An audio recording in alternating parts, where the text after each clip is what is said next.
ଦଶ ମାସ ଗର୍ଭେ ଧରି କରିଛି ଜନମ, ମରିବା କାଳକୁ ବାପା ଦେଉଛୁ କଷଣ।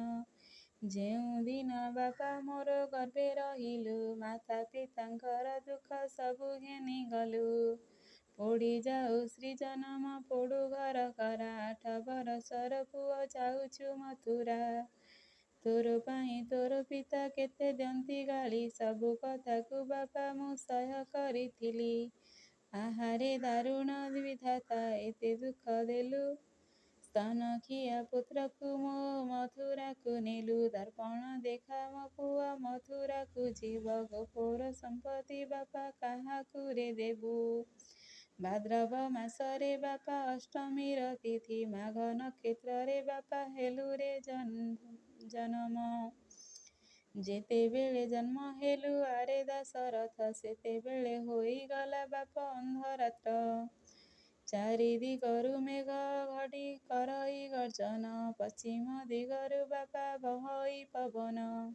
ଘନ ଘନ ବର୍ଷା କରି ମାରଇ ବିଜୁଳି, ସେହି ସମୟରେ ଜନ୍ମ ହେଲୁ ବନମାଳୀ। ଏଣେ ସୁଖ ଭବ ଲୀଳା ଭାଙ୍ଗିଲା ବିଧାତା, ମରିଗଲେ ପାଶୋରି ବି ଜନ୍ମ କଲା କଥା।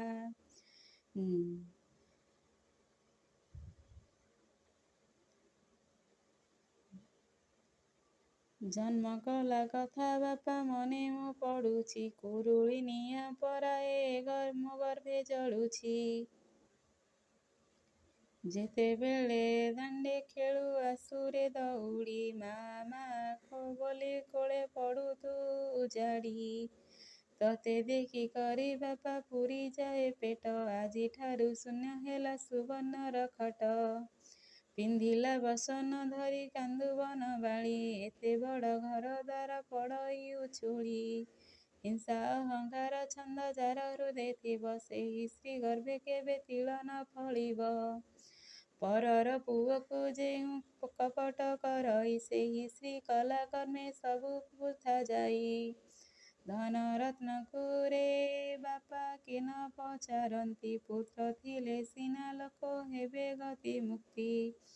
ଯେଉଁ ସ୍ତ୍ରୀ ଗର୍ଭେ ବାପା ପୁଅ ଝିଅ ନାହିଁ, ସେହି ସ୍ତ୍ରୀ ଜନ୍ମ କର୍ମ ସବୁ ବୃଥା ଯାଇ। ସେ ସ୍ତ୍ରୀର ସଂସାରରେ କେତେ ନିନ୍ଦା ଦିଅନ୍ତି, ବ୍ୟଧ ସ୍ତ୍ରୀ ବୋଲି ମୁଖେ କେହି ନ ଦେଖନ୍ତି। ପୁତ୍ର ନଥିଲେ ଘର ଦ୍ୱାର ଦିଶଇ ସୁନ୍ଦର।